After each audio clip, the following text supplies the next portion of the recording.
Hi friends, Pandian ஸ்டோரில் என்ன நடக்குதுன்னு பார்க்கலாம் வாங்க. வீடியோவை ஸ்கிப் பண்ணாமல் கடைசி வரைக்கும் பாருங்கள். இப்போது நம்ம சரவணன் கடையில் நிறைய வேலை இருந்தது. நிறைய டெலிவரி, தீபாவளி சீசன் அப்படிங்கிறதுனால மொத்த டெலிவரியும் முடிச்சுட்டு ரொம்பவே டயர்டாக வீட்டுக்கு வந்து ரூமில் ரெஸ்ட் எடுக்கலான்னு சொல்லி ரூமுக்கு வரவும் மயில பயங்கர கோவமாக இங்கே சரவணன் கிட்டே, ஏமாமா நீங்கள் ஒரு அரை மணி நேரம் டைம் எடுத்து வீட்டுக்கு வந்திருக்கலாம்ல. வீட்டில் என் அம்மாவும் என் அப்பாவும் சீர் கொடுக்கறதுக்காக வந்திருந்தாங்க. நான் ஒத்தையாளாக அந்த சீரெல்லாம் வாங்கிக்கிட்டேன். உங்களுக்கு கொஞ்சமாவது மனசாட்சி இருக்கா? செந்திலும் சரி மீனாவும் சரி 2 பேருமா ஒன்றா நின்று தானே சீர் வாங்கிக்கிட்டாங்க. அது மட்டும் இல்லாமல் சித்தப்பாவும் சரி மயில் இது சுகன்யா சித்தியும் சரி 2 பேருமா ஜோடி ஜோடியாக நின்று தான் அவங்க சீரெல்லாம் வாங்கிக்கிட்டாங்க.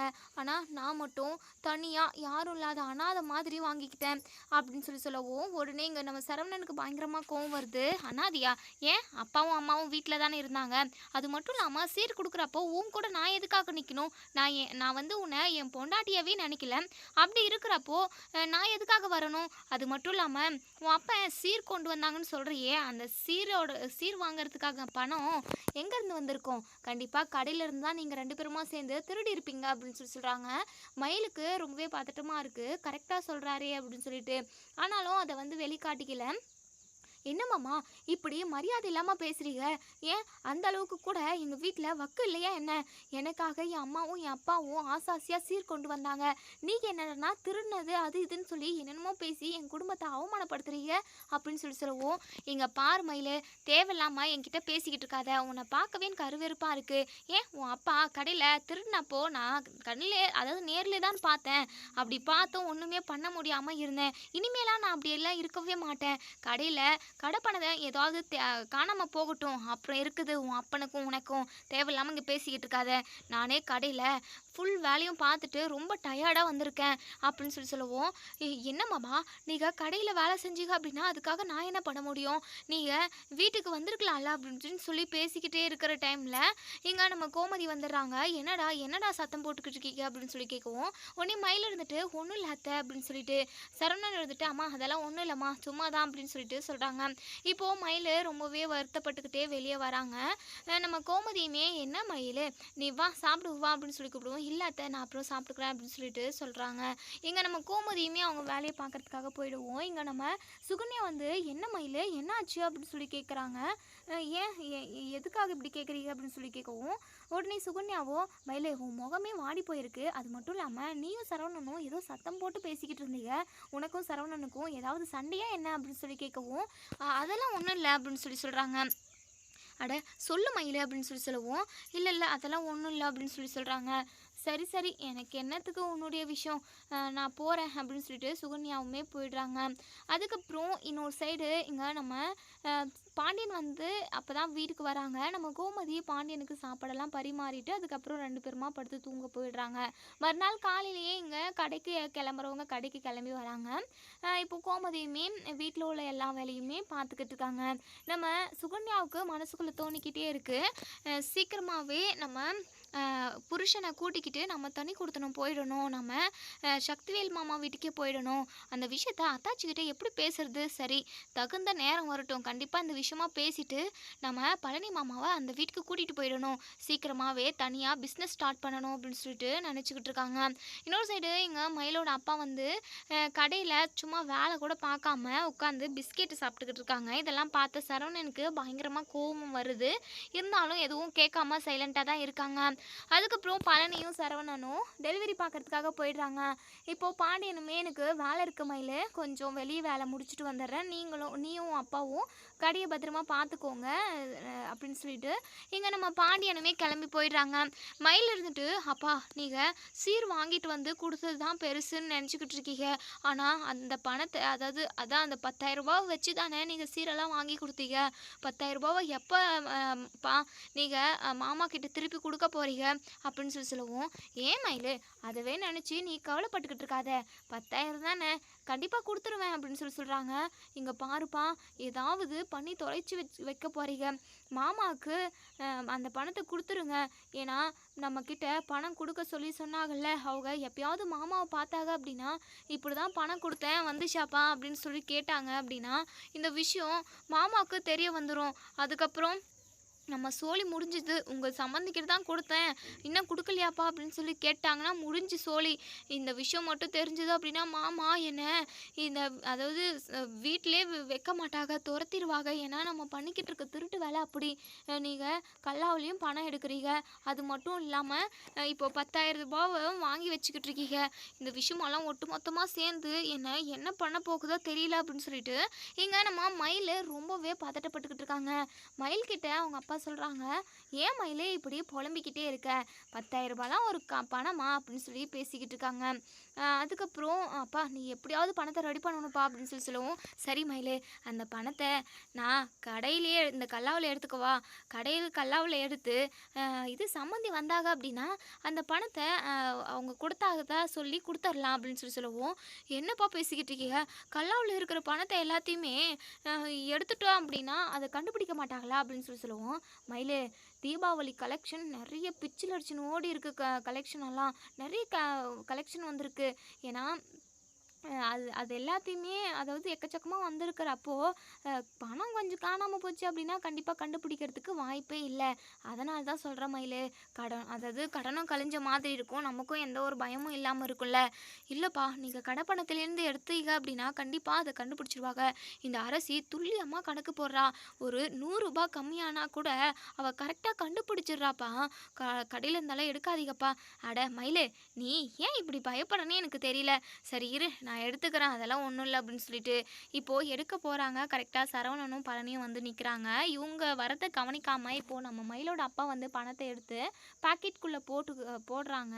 9,000 எடுக்கிறாங்க. ஏன்னா ஏற்கனவே நம்ம மயிலோட அப்பாக்கிட்டே 1,000 இருக்குது. மொத்தமாக 10,000 சேர்த்து பாண்டிய சம்மந்திக்கிட்ட கொடுத்துர்லாம் அப்படின்னு சொல்லிட்டு நம்ம மயிலோட அப்பா பணத்தை எடுத்து போட்டுக்கிறாங்க. இதை பார்த்த சரவணனுக்கு பயங்கரமாக கோவம் வருது. என்ன நடந்துக்கிட்டு இருக்குங்க அப்படின்னு சொல்லிட்டு கோவமாக கேட்குறாங்க. சரவணனை பார்த்த மயிலும் மயிலோட அப்பாவும் பயங்கரமாக பயப்படுறாங்க. பதட்டமாக இருக்குது. இங்கே மயிலோட அப்பாவுக்கு கை கால்லாம் நடுங்குது. வாங்க மாப்பிள்ள நீங்கள் எப்போ வந்தீங்க, வாங்க வாங்க அப்படின்னு சொல்லவும், என்ன சாதாரணமாக பேசுகிறீங்க, இப்போது கல்லாவில் இருந்து என்ன எடுத்தீங்க அப்படின்னு சொல்லி கேட்கவும், என்ன மாப்பிள்ள நான் எதுவுமே எடுக்கலையா அப்படின்னு சொல்லி கேட்கவும், எனக்கு எல்லாமே தெரியும், நீங்கள் இப்போ பணத்தை எடுத்தீங்க, ஒழுங்காக உங்கள் பேக்கெட்டில் உள்ள பணத்தை எடுத்து கொடுங்க என்கிட்ட அப்படின்னு சொல்லி கேட்கவும், உடனே நம்ம மயிலோட அப்பா இருந்துட்டு, என்ன மாப்பிள்ள இப்படியெல்லாம் பேசுகிறீங்க அப்படின்னு சொல்லி கேட்கவும், வேறு எப்படி பேசுவாங்க உங்ககிட்ட, இப்போது கல்லாவிலேருந்து நீங்கள் பணத்தை தான் திருடுனீங்க அப்படின்னு சொல்லிட்டு சத்தமாக கேட்குறாங்க. இப்போது மயிலோட அப்பா இருந்துட்டு இல்லவே இல்லை அப்படின்னு சொல்லிட்டு அதாவது சமாளிக்கிறாங்க. நம்ம சரவணன் இருந்துட்டு மயிலோட அப்பாவோட பாக்கெட்லேயே கையை விட்டு பணத்தை எடுக்கிறாங்க. எண்ணி பார்த்தா 9,000 இருக்குது. அவர்கிட்ட ஏற்கனவே 1,000 இருந்தது, அதோடு சேர்த்து 10,000 இருக்குது. 10,000 எடுத்து இருக்கீங்க, உங்களுக்கு எம்பிட்டு தைரியம் இருக்கணும். ஏற்கனவே அன்னைக்கு ஒரு நாள் நீங்கள் கல்லாவிலேருந்து பணத்தை திருடுனீங்க, 1,100 காணும்னு சொல்லிட்டு அந்த பழியை என் அப்பா பழனி மாமா மேலே போட்டாங்க. உங்கள் மேலே அம்பிட்டு நம்பிக்கை வச்சுக்கிட்டு இருக்காங்க என் அப்பா.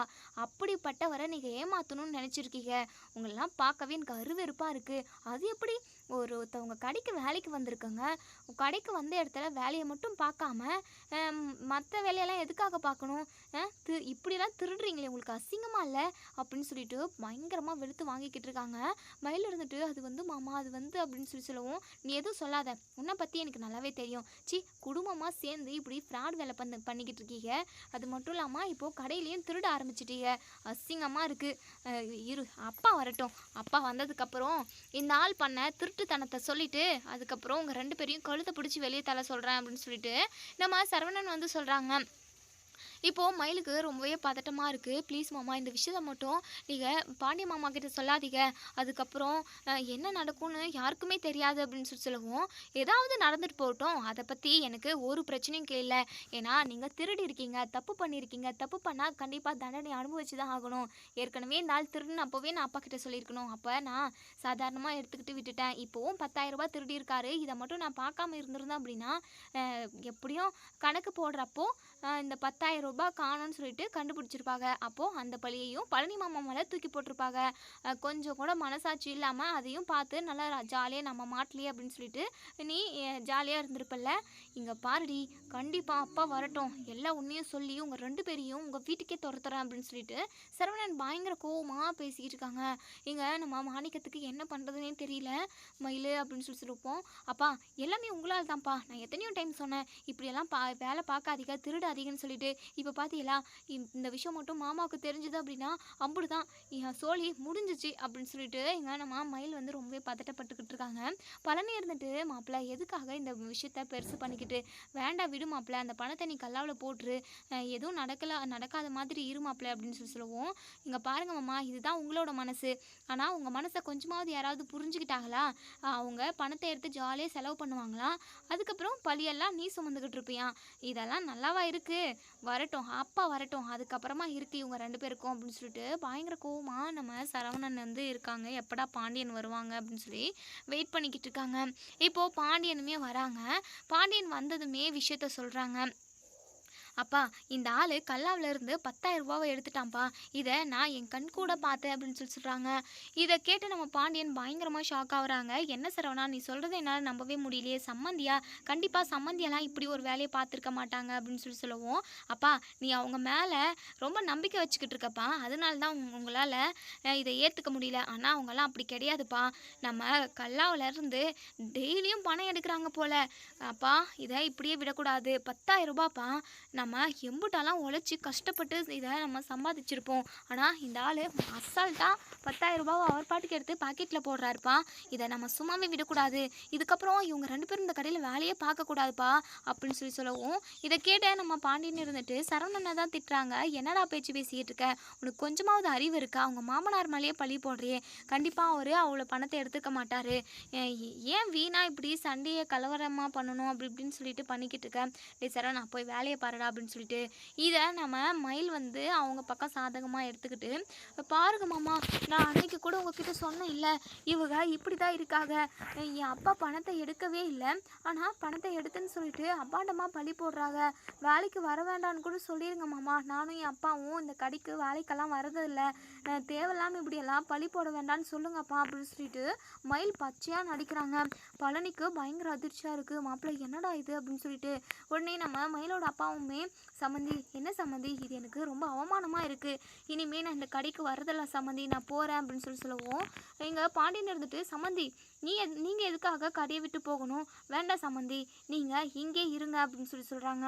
அப்பா, நான் சொல்கிறத கேளுப்பா அப்படின்னு சொல்லிட்டு சரவணன் வந்து சொல்ல வராங்க. ஆனால் நம்ம சரவணனை பேசவே இருக்கிறதில்ல பாண்டியன். இங்கே பாரு சரவணா, அன்றைக்கே மயில் நீ என்னெல்லாம் பண்ணுறேன்னு சொல்லிட்டு எல்லாமே சொல்லியிருந்தாங்க, நீ இப்படியெல்லாம் பண்ணுவேன்னு சொல்லிட்டு நான் கொஞ்சம் கூட எதிர்பார்க்கல. பொஞ்சாதியை கல்யாணம் பண்ணிட்டு வந்தோம் அப்படின்னா நீ தாண்டா ஒழுங்காக பத்திரமா பார்த்துக்கணும். பொண்டாட்டியை குத்தம் குறை சொல்லி எல்லாம் கஷ்டப்படுத்திக்கிட்டு இருக்கக்கூடாது, அடிமை மாதிரி நடத்தக்கூடாது, கொடுமை பண்ணக்கூடாதுடா, இதெல்லாம் ரொம்ப ரொம்ப தப்பு. அது மட்டும் இல்லாமல் இப்போது திருட்டு பட்டத்தையும் கட்ட பார்க்குற. மயிலோட அப்பாவை திருடன்னு சொல்லி சொன்னால் மயிலுக்கு எம்புட்டு வலிக்கும், அதெல்லாம் உனக்கு புரியாதடா, நீ பார்த்து நடந்துக்கோ, கண்டிப்பாக அவங்கெல்லாம் பணத்தை திருடியிருக்க மாட்டாங்க அப்படின்னு சொல்லிட்டு இங்கே நம்ம பாண்டியன் வந்து அவங்க மேலே ரொம்பவே நம்பிக்கை வச்சு அவங்க பக்கம் சப்போர்ட் பண்ணி தான் பேசுகிறாங்க. சரவணனுக்கு மனசுக்கு ரொம்பவே கஷ்டமாக இருக்குது.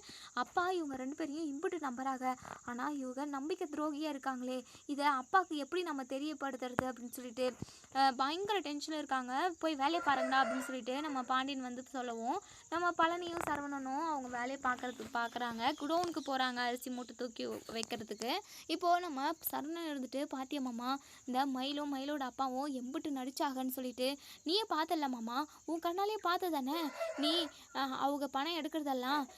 மாமா, இப்படிப்பட்டவ கூட நான் எப்படி மாமா ஒன்று சேர்ந்து வாழ முடியும்? இவளை நான் எப்போவோ வெறுத்துட்டேன் மாமா, இவ சரியான ஃப்ராடு மாமா, அவள் 12ஆம் கிளாஸ் கூட முடிக்கல மாமா அப்படின்னு சொல்லவும், என்னடா மாப்பிள்ள சொல்கிற? ஆமாம் மாமா, அவள் 12ஆம் கிளாஸே சரியாக முடிக்கல, ஆனால் எம்ஏ முடிச்சிருக்குன்னு சொல்லிட்டு வீட்டில் உள்ள எல்லார்கிட்டையுமே குடும்பமாக சேர்ந்து பொய் சொல்லியிருக்காங்க. அவளுக்கு கல்யாணம் நடக்கணுன்றதுக்காக இப்படி ஒரு பொய்யை சொன்னாங்களாம். அது மட்டும் இல்லாமல் அவள் டீச்சர் வேலைக்கு போகணுன்றதுக்காக அப்பா யார்கிட்டயோ ரெக்கமெண்ட் பண்ணி அவளை டீச்சரை வேலைக்கு அனுப்பிவிட்டாங்க.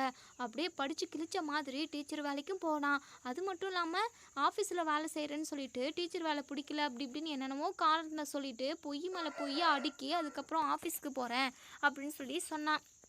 ஆனால் அவள் ஆஃபீஸ்க்கு போகலம்மா, ஹோட்டலுக்கு வேலை செய்ய போயிருக்கா. நான் அதே ஹோட்டலுக்கு சாப்பிட்றதுக்காக போனேன். அப்போ தான் கண்டுபிடிச்சேன். இதெல்லாம் ரொம்ப அவமானமாக இருக்குமாம்மா. எதுக்காக இப்படி பொய் சொல்லிக்கிட்டு மற்றவங்கள ஏமாற்றிக்கிட்டு வாழணும்? அது தப்புன்னு அவளுக்கு தெரியாதாம்மா. அவள் முகத்தை பார்க்கவே எனக்கு அருவருப்பாக இருக்குது. இதை எல்லாத்தையும் கூட நான் மன்னிச்சு விட்டுருவேன். ஆனால் குழந்தை விஷயத்தில் கூட என்னை ஏமாற்றிட்டாமாம்மா. குழந்தை பிறக்க போகுதுன்னு சொல்லிட்டு நான் எம்புட்டு ஆசையாக இருந்தேன் தெரியுமா? ஆனால் அதுலேயும் மண்ணை வாரி போட்டுட்டாமாம்மா அவள் அப்படின்னு சொல்லிட்டு ரொம்பவே ஃபீல் பண்ணி அழுதுகிட்டே சொல்கிறாங்க. இதெல்லாம் பார்த்த பழனிக்கு ரொம்பவே மனசு கஷ்டமாக இருக்குது. சரிடா மாப்பிள்ள, நீ ஃபீல் பண்ணாதடா, கண்டிப்பாக எல்லாமே சரியாயிடும் அப்படின்னு சொல்லவும், கண்டிப்பாக இதெல்லாம் சரியாகாது மாமா, இந்த திருட்டு அதிகரிச்சுக்கிட்டே தான் இருக்குது. அன்னைக்குமே நான் அதாவது மயிலோட அப்பா திருடுறத பார்த்தேன் மாமா. அப்போவே இந்த மயில்கிட்ட கேட்டேன், என் அப்பாலாம் திருடவே இல்லை அப்படின்னு சொல்லிட்டு சமாளிச்சிட்டா. இன்னைக்கு நம்ம 2 பேருமா பார்த்தோம். ஆனால் இல்லவே இல்லைன்னு சொல்லிட்டு 2 பேர் சமாளிச்சிட்டாங்க. அப்பாவும் அவங்கள தான் நம்புறாரு. பாவம் மாமா அப்பா. அவங்கள கண்மூடித்தனமாக நம்புறாங்க. ஆனால் அவங்க 2 பேரும் முதுகில் குத்துறாங்க மாமா அப்படின்னு சொல்லிட்டு ரொம்பவே ஃபீல் பண்ணிக்கிட்டு இருக்காங்க. இப்போ குடவுனில் நம்ம சரவணனும் பழனியும் வேலை செஞ்சுக்கிட்டு இருக்காங்க. நம்ம பாண்டியன் மயிலோட அப்பா வந்து கடையில் வேலை பார்த்துக்கிட்டு இருக்காங்க. இப்போது அந்த பணம் வந்து நம்ம மாணிக்கத்துக்கிட்ட 10,000 ரூபாய் கொடுத்தாங்க இல்லையா, அவங்க வராங்க. என்ன பாண்டி நல்லா இருக்கியா அப்படின்னு சொல்லி பாண்டியன் கிட்ட பேசிக்கிட்டு இருக்கவும், அவங்கள பார்த்ததுமே நம்ம மயிலுக்கும் மயிலோட அப்பாவுக்கும் ரொம்பவே பதட்டமாக இருக்குது. கை கால்லாம் நடுக்கம் எடுத்துக்குது. அப்பா உங்ககிட்ட 10,000 ரூபாய் கொடுத்தாங்கல்ல, அவங்க வந்திருக்காங்கப்பா அப்படின்னு சொல்லிட்டு எங்கள் மயிலை வந்து சைக்கிளே அப்படியே குசு குசுன்னு பேசுகிறாங்க. மயிலே எனக்கும் அதுதான்ப்பா பயமாக இருக்குது அப்படின்னு சொல்லி 2 பேருமா பேசிக்கிட்டு இருக்காங்க. இப்போது சரி பாண்டி, அன்னைக்கு 10,000 ரூபாய் உனக்கு கொடுக்க வேண்டிய காசு இருந்தது, அதை நான் உங்கள் சம்மந்திக்கிட்ட கொடுத்துட்டேன், அவங்க உங்ககிட்ட கொடுத்துட்டாங்களா அப்படின்னு சொல்லி கேட்கவும், இதை கேட்டதுமே பாண்டியன் வந்து பயங்கரமாக ஷாக் ஆகுறாங்க. இல்லையே, நான் கொடுத்து கூட 2-3 நாள் ஆயிடுச்சுப்பா அப்படின்னு சொல்லவும், இதை கேட்டதுமே பாண்டியன் இருந்துட்டு பயங்கரமாக ஷாக் ஆகுறாங்க. என்னப்பா மயிலு, உன் அப்பா கிட்டே ஏதோ 10,000 ரூபாய் பணம் கொடுத்துருக்காங்க, நீங்கள் எதுவுமே என்கிட்ட கொடுக்கவே இல்லையே அப்படின்ட்டு. இங்கே நம்ம அதாவது மயிலோட அப்பா வந்து திருட்டு முழிக்கிறாங்க. அது வந்து சம்மந்தி, அது வந்து அப்படின்னு சொல்லிட்டு முழிக்கிறாங்க. உடனே பாண்டியன் இருந்துட்டு சரிப்பா நான் பார்த்துக்கிறேன் அப்படின்னு சொல்லிட்டு அந்த வந்தவங்களை அனுப்பிட்டு அதுக்கப்புறம் மயிலோட அப்பா கிட்ட கேட்குறாங்க, என்ன சம்மந்தி 3-4 நாள் ஆச்சுன்னு சொல்கிறாங்க, ஆனால் நீங்கள் பணத்தவே எங்ககிட்ட கொடுக்கலையே அப்படின்னு சொல்லி கேட்கவும், அது வந்து சம்மந்தி அது செலவாயிடுச்சு அப்படின்னு சொல்கிறாங்க. என்ன சம்மந்தி, என்ன பேச்சு பேசிக்கிட்டு இருக்கீங்க? உங்கள் மேலே நான் நம்பிக்கை வச்சு உங்கள் பக்கம் சப்போர்ட் பண்ணி பேசினேன். இதுக்கு இப்போ கூட சரவணன் நீங்கள் திருடுனீங்க அப்படி இப்படின்னு சொன்னாங்க. அப்போவுமே நான் உங்களை நம்பவே அதாவது உங்கள் மேலே நம்பிக்கை வச்சுக்கிட்டு இருந்தேன். ஆனால் நீங்கள் 10,000 ரூபாவை செலவு பண்ணிட்டேன்னு சொல்கிறீங்க. கடையில் 10 ரூபா காணாமல் போச்சுனாலுமே நான் அவ்வளோ வருத்தப்படுறவன். அதே சமயம் 1,100 ரூபா 3 நாளைக்கு முன்னாடி காணாமல் போயிருக்கு. இப்போது 3-4 நாளைக்கு முன்னாடி கொடுத்த பணத்தை நீங்கள் இன்னுமே கொடுக்காம இருக்கீங்க. கேட்டால் செலவாயிடுச்சுன்னு சொல்கிறீங்க. என்ன சம்மந்தி இதெல்லாம் கொஞ்சம் கூட சரியே இல்லை அப்படின்னு சொல்லிட்டு சத்தம் போட்டுக்கிட்டு இருக்காங்க. அப்போ தான் நம்ம சரவணனும் பழனியும் குடவுனில் இருக்கிற வேலையெல்லாம் முடிச்சுட்டு கடைக்கு வரவும், இங்கே பாண்டியன் சத்தம் போட்டுக்கிட்டு இருக்கிறத பார்த்துட்டு சரவணன் இருந்துட்டு என்னப்பா ஆச்சு அப்படின்னு சொல்லி கேட்கவும், விஷயத்த சொல்கிறாங்க. அப்பா நான் இந்த ஆளை பற்றி என்ன ஏதுன்னு டீட்டெயிலாக விவரமாக சொல்கிறேன் பாருப்பா. குடும்பமே ஃப்ராடு குடும்பம். அன்னைக்கு 1,100 ரூபா காணும்னு சொல்லிக்கிட்டு இருந்தீங்களா, அன்னைக்கு முன்னாடி நாள் இவர் தான்ப்பா அந்த பணத்தை எடுத்தார். என் கண்ணால் பார்த்தேன். அப்போவே இவங்கக்கிட்ட கேட்டதுக்கு இல்லவே இல்லைன்னு சொல்லி சமாளிச்சிட்டாங்க. அது மட்டும் இல்லாமல் இப்போ கொஞ்சம் நேரத்துக்கு முன்னாடியுமே 10,000 ரூபா பணத்தை கல்லாவிலேருந்து எடுத்தாங்கப்பா. அது எதுக்காகன்னு தெரியல. இப்போது அந்த 10,000 கடையிலேருந்து எடுத்தே உங்ககிட்ட அப்படியே கொடுத்துடலான்னு சொல்லிட்டு தான் அந்த 10,000 எடுத்திருப்பாங்க. இப்போ புரியுதாப்பா இவங்க 2 பேரும் எவ்வளோ பெரிய கேடிங்கன்னு சொல்லிட்டு? இவங்க திருட்டு பசங்கப்பா. இவங்க 2 பேரும் நம்ம கடையில் இருந்தாங்க அப்படின்னா கடையவே மூழ்க வச்சுட்டு போயிடுவாங்க. அப்பா இவங்கள நம்பவே நம்பாதீங்கப்பா, சரியான ஃப்ராடு திருட்டு குடும்பம் அப்படின்னு சொல்லிட்டு சொல்கிறாங்க. இதை கேட்டதுமே நம்ம பாண்டியன் வந்து பயங்கரமாக கோவப்படுறாங்க. இங்கே நம்ம மாணிக்கத்துக்கிட்ட என்ன சம்மந்தி இதெல்லாம் அசிங்கமாக இருக்குது எனக்கு. இப்படி நான் எத்தனையோ கடைக்கு சின்ன வயசுலலாம் வேலைக்கு போயிருக்கேன். ஆனால் இப்படி ஒரு கீழ்த்தரமான வேலை செஞ்சதே கிடையாது. கஞ்சி தண்ணி இல்லாமல் கூட நான் எத்தனையோ நாள் படுத்து தூங்கியிருக்கேன். ஆனால் ஒரு நாளுமே நான் போகிற கடைக்கு துரோகம் பண்ணது கிடையாது, ஒரு ரூபாய் எடுத்தது கிடையாது. நீங்கள் என்னன்னா 1000லேருந்து ஸ்டார்ட் பண்ணி இப்போ 10,000 வரைக்கும் வந்து நிற்கிறீங்க. நாளைக்கு கடையே தூக்கிட்டு போயிடலான்னு பிளான் பண்ணியிருக்கீங்கல்ல. சரவணை நான் பெத்த புள்ள, அவனை கூட நம்பாமல் உங்கள் மேலே அம்புட்டு நம்பிக்கை வச்சுக்கிட்டு இருந்தேன். ஆனால் நீங்கள் எனக்கு நல்லாவே சம்பவம் செஞ்சிட்டீங்க. இங்கே பாருங்கள் சம்மந்தி, உங்களை பார்க்கவே எனக்கு அருவருப்பாக இருக்குது. இப்படி தான் நீங்கள் ஒரு இடத்துக்கு கடைக்கு போனால் இப்படி தான் திருடுவீங்களா? இதெல்லாம் ஒரு நல்ல பழக்கமா? அசிங்கமாக இருக்குது அப்படின்னு சொல்லிட்டு பயங்கரமாக வெளுத்து வாங்குறாங்க. இப்போது நம்ம மயிலுக்கு என்ன பண்ணுறதுனே தெரியல. உடனே டக்குன்னு வந்து காலில் விழுந்துடுறாங்க. மாமா மன்னிச்சிடுங்க மாமா, அப்பாவுக்கு ரொம்ப கஷ்டத்தில் இருக்காங்க, வீட்டு குடும்ப செலவை கூட பார்க்க முடியல, அது மட்டும் இல்லாமல் அந்த பணத்தை வந்து சீர் வாங்கிறதுக்காக தான் செலவு பண்ணிட்டாங்க அப்படின்னு சொல்லவும், சரவணன் இருந்துட்டு ஏன் சீர் வாங்கி கொடுக்கணும் அப்படின்னா பெத்த மகளுக்கு உழைச்சி வாங்கி கொடுக்கணும், அப்படி வாங்கி கொடுக்க முடியல அப்படின்னா சும்மா கையும் காலையும் வச்சுக்கிட்டு சும்மா இருக்கணும், மற்றவங்க பணத்திலேருந்து எடுத்து உனக்கு சீர் கொடுக்கணுமா? அது மட்டும் இல்லாமல் இதுவும் உன் வீட்டு பணம் தானே, நம்மக்கிட்ட இருந்தே எடுத்து நமக்கே சீர் கொடுக்குறாங்களா? இதெல்லாம் ஒரு பொழப்பா? எதுக்காக அப்போது உன்னை பெற்றிருக்கணும்? சி, அசிங்கமாக இல்லை? எதுக்காக இப்போ காலில் விழுந்து என் அப்பாவோட மனசை மாற்றலான்னு நினைக்கிறியா? அது மட்டும் நடக்கவே நடக்காது. அப்பா, இந்த மயிலோட அப்பாவும் நம்ம கடையிலும் சரி நம்ம வீட்லேயும் சரி இவங்க இங்கே இருக்கவே கூடாது. இருந்தாங்க அப்படின்னா கொஞ்சம் நஞ்சு இருக்கிறது எல்லாத்தையுமே இவங்க சுருட்டிட்டு போயிடுவாங்க. இவங்க பழக்க வழக்கமே சரியில்லைப்பா. நான் சொல்கிறத இப்போயாவது நம்புங்க. இப்போது நீங்கள் நேரடியாக பார்த்ததுனால தான் இவங்க மேலே இருக்கிற அதாவது நம்பிக்கை எல்லாமே இழந்திருக்கும். ஏன்னா முன்னாடி வரைக்குமே என்னவே திட்டிக்கிட்டு இருந்தீங்க, நான் எம்பிட்டு சொல்லியுமே நம்பலை, அவங்க மேலே அம்பிட்டு நம்பிக்கை வச்சுட்டு இருந்தீங்க. இப்போது முதுகில் குத்துறாங்கப்பா, இவங்கள நம்பாதீங்கப்பா அப்படின்னு சொல்லிட்டு பயங்கரமாக நம்ம சரவணன் வந்து பயங்கர கோவமாக பேசிக்கிட்டு இருக்காங்க. இப்போது நம்ம பாண்டியன் இருந்துட்டு பழனியை பார்க்குறாங்க. பழனி, என் கூட நீ 30 வருஷமாக இந்த கடை ஸ்டார்ட் பண்ணத்துலேருந்து இருக்கிற, இது வரைக்கும் நீ ஒரு ரூபாய் எடுத்தது கிடையாது. நீ தான் ஏதோ பணத்தை தேவையில்லாமல் செலவு பண்ணியிருக்க, இல்லை யாருக்கு கணக்கு தெரியாமல் விட்டுருக்கன்னு சொல்லி நினச்சேன். ஆனால் எம்பிட்டு பெரிய சதி நம்ம கடையில் நடந்துக்கிட்டு இருக்கு, எல்லாத்துக்கும் நீ தான் காரணம்னு சொல்லிட்டு உன்னை காயப்படுத்திட்டேனேப்பா, என்னை மன்னிச்சிருப்பா பழனி அப்படின்னு சொல்லிட்டு இங்கே நம்ம பாண்டியன் வந்து ரொம்பவே ஃபீல் பண்ணி நம்ம பழனிக்கிட்ட பேசிக்கிட்டு இருக்காங்க. விடு மச்சான், நீங்கள் தானே, அதெல்லாம் ஒன்றும் இல்லை மச்சான், எப்போவும் நடக்கிறது தானே.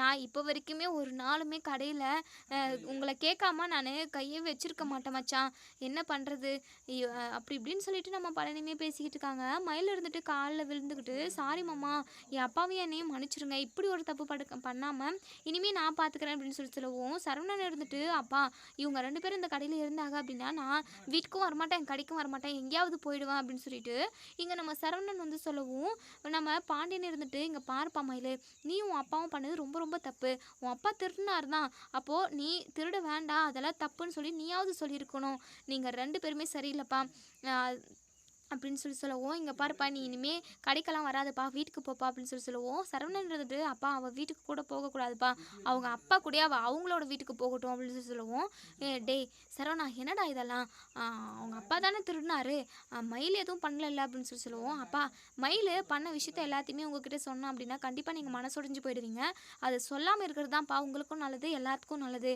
அப்படின்னு சொல்கிறாங்க. என்னடா சொல்லிக்கிட்டு இருக்கு அப்படின்னு சொல்லி கேட்கவும், ஆமாப்பா, மயில் படிக்கவே இல்லைப்பா, 12ஆம் கிளாஸ் தான் முடிச்சிருக்கா, அது மட்டும் இல்லை, அவள் ஆஃபீஸ்க்கு போகிறேன்னு சொல்லிட்டு ஹோட்டலுக்கு போய் வேலை செஞ்சுக்கிட்டு இருந்திருக்கா, நீங்கள் அவளுக்காக டீச்சர் வேலைலாம் வாங்கி கொடுக்கணுன்றதுக்காக யார்கிட்டயோ கெஞ்சி மாதிரி ரெக்வஸ்ட் பண்ணி அவளுக்கு டீச்சர் வேலை வாங்கி கொடுத்தீங்க, ஆனால் அதுக்கெல்லாம் தகுதியானவ அவள் இல்லவே இல்லைப்பா, அப்போயாவது அவள் படிக்கலன்ற விஷயத்த சொல்லியிருக்கணும்ல, ஆனால் அப்போயும் அந்த படிப்பு விஷயத்தில் அவள் நம்மக்கிட்ட அடுக்கடுக்காக போய் தானேப்பா சொல்லிக்கிட்டு இருந்தா, இப்படி நிறைய விஷயத்தில் அவங்க நம்மளை ஏமாத்திருக்காங்க, இது மட்டுமா இல்லை இன்னும் இருக்கான்னு கூட தெரியல, இது மட்டும் இல்லைப்பா, குழந்தை விஷயத்துலையுமே ஏமாத்திருக்காங்க, இவங்கெல்லாம் மனசாட்சி இல்லாதவங்கப்பா, இவ கூட ஒன்று சேர்ந்து வாழ்றதுல எனக்கு சுத்தமாக விருப்பமே இல்லைப்பா, தயவு செஞ்சு 2 பேரையுமே வீட்டை விட்டு துரத்துங்க, அப்படி இல்லைனா நான் வீட்டுக்கே வரமாட்டேன் அப்படின்னு சொல்கிறாங்க.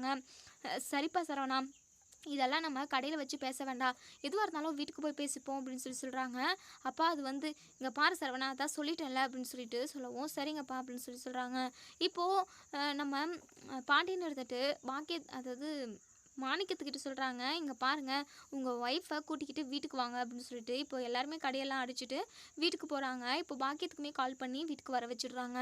இப்போது நம்ம பாக்கியத்துக்கிட்ட கேட்குறாங்க நம்ம கோமதி, இப்போ கோமதிக்குமே எல்லா விஷயத்தையுமே பாண்டியன்னு சொல்லிட்டாங்க, எதுக்காக இப்படி பொய் சொல்லி கல்யாணம் பண்ணியிருக்கீங்க, அதை நீங்கள் முன்னாடியே சொல்லியிருக்கணும்ல, இல்லை கல்யாணம் ஆனதுக்கு அப்புறமாவது நீங்கள் சொல்லியிருக்கணும், சொல்லாமல் இம்பிட்டு தூரம் மறைச்சிட்டு வந்திருக்கீங்க, மயில் படிக்கவே இல்லை, படிக்காதவள படித்தான்னு சொல்லிட்டு சொல்லியிருக்கீங்க, இதெல்லாம் எந்த ஒரு நியாயம் அப்படி இப்படின்னு சொல்லிட்டு நம்ம கோமதி வந்து வாக்கியத்தை கேட்கவும், பாக்கியம் இருந்துட்டு என்ன சம்மந்தி, கல்யாணம் நடந்து முடிஞ்சு இத்தனை வருஷம் ஆகிப்போச்சு, இப்போ இதெல்லாம் பேசிக்கிட்டு இருக்கீங்க, அதெல்லாம் விட்டு தள்ளுங்க சம்மந்தி அப்படின்னு சொல்லவும், உடனே இங்கே நம்ம கோமதி இருந்துட்டு அதெல்லாம் எப்படி விட முடியும், ஏதாவது என் பையன் இப்படி அப்படி இல்லை, என் பையன் பெரிய பெரிய நகைக்கடை வச்சுக்கிட்டு இருக்கான், சொத்து பங்களா வச்சுக்கிட்டு இருக்கான் அப்படின்னு சொல்லி அவங்க பொண்ணை நாங்கள் கல்யாணம் பண்ணிட்டு வந்தோம், எங்களுக்கு இருக்கிறது ஒரு கடை, சின்னதாக ஒரு வயல், ஒரு வீடு, இத்தனை பேர் இருக்குன்னு சொல்லிட்டு உண்மையை சொல்லி தானே கல்யாணம் பண்ணிக்கிட்டு வந்தோம், அப்படி இருக்கிறப்போ நீங்களும் உண்மையை தானே சொல்லியிருக்கணும், இதெல்லாம் என்ன இது, சி அசிங்கமாக இருக்குது அப்படின்னு சொல்லவும், பாக்கியம் இருந்துட்டு மனசுக்குள்ளேயே கணக்கு போடுறாங்க, இப்படியே இவங்களை பேச விட்டோம் அப்படின்னா கண்டிப்பாக மயிலை நம்ம கூடவே அனுப்பி வச்சுருவாங்க, இதுக்கு நம்ம இடம் கொடுக்கக்கூடாது, நம்மளே சோத்துக்கு கஷ்டப்பட்டுக்கிட்டு இருக்கோங்க, கஞ்சி கூட இல்லாமல் பட்னியாக கூட நிறைய நாள் தூங்கிக்கிட்டு இருக்கோங்க, இப்போது மயில் வந்து நம்ம கூடவே வந்துட்டா அப்படின்னா கண்டிப்பாக நிலைமை ரொம்ப மோசமாயிடும், சுடரோட வாழ்க்கையுமே பாதிக்கப்படும், நம்ம இப்படியே விடக்கூடாது அப்படின்னு சொல்லிட்டு பாக்கியம் வந்து நினைக்கிறாங்க. உடனே கோமதிக்கிட்ட சொல்கிறாங்க, இங்கே பாருங்க சம்மந்தி, என் பொண்ணாக இருந்து அவள் ரொம்ப வருஷம் ஆயிடுச்சு, கல்யாணம் ஆனதுக்கப்புறம் அவளுக்கும் எனக்கும் எந்த சம்மந்தம் கிடையாது, இங்கே பாருங்கள் அவள் வந்து கல்யாணம் ஆகாததுக்கு முன்னாடி வரைக்கும் தான் எங்கள் பொண்ணு, இப்போது கல்யாணம் நடந்துருச்சு, இனிமேலாம் எனக்கும் அவளுக்கும் எந்த சம்மந்தம் இல்லை, யோ வாயா போகலாம் அப்படின்னு சொல்லிட்டு இங்கே மாணிக்கத்தை கையை பிடிச்சி கூட்டிக்கிட்டு போயிடுறாங்க. நம்ம கோமதி அதுக்கப்புறம் சரவணன் நம்ம பாண்டி எல்லாருமே பயங்கரமாக ஷாக் ஆகுறாங்க, இப்படிப்பட்ட அம்மா எங்கேயாவது இருப்பாங்களா, என்ன இதெல்லாம் அப்படின்னு சொல்லிட்டு மயில் பயங்கரமாக அழுதுகிட்டு இருக்காங்க. சரவணன் இருந்துட்டு பாத்தியாம்மா என்ன பேச்சு பேசிட்டு போகிறாங்கன்னு, அவங்க பெத்த பிள்ளையவே இப்போ என் வீட்டு பிள்ளை இல்லை, அது கல்யாணம் ஆகிடுச்சு உங்கள் வீட்டு பிள்ளைன்னு சொல்லிட்டு போயிடுறாங்க, இதெல்லாம் குடும்பத்துக்கு லட்சணமா, சி இப்படிப்பட்ட பொண்ணை எனக்கு கல்யாணம் பண்ணி வச்சுட்டிங்களே, என் வாழ்க்கையவே கெடுத்துட்டிங்களே அப்படின்னு சொல்லிட்டு சரவணன் வந்து சொல்கிறாங்க. இப்போ கோமதி பயங்கரமாக யோசிக்கிறாங்க, அவங்க அம்மாவும் இப்படி சொல்லிட்டு போயிட்டாங்களே, மயிலை நம்ம தனியாக நடுத்தெருவில் விடவும் முடியாது, இப்போது சரவணனும் அவ கூட ஒன்று சேர்ந்து வாழ மாட்டேன்னு சொல்லிக்கிட்டு இருக்கான், என்ன முடிவு எடுக்கிறதுனே தெரியலையே அப்படின்னு சொல்லிட்டு பாண்டியனும் கோமதியும் ரொம்பவே குழம்பி போயிருக்காங்க. என்ன முடிவு எடுப்பாங்க மயில் விஷயத்தெல்லாம் அப்படிங்கிறத நம்ம வெயிட் பண்ணி பார்ப்போம் ஃப்ரெண்ட்ஸ். வீடியோ பிடிச்சிருந்தா லைக் பண்ணி கமெண்ட் பண்ணி தருவீங்க. தேங்க்யூ.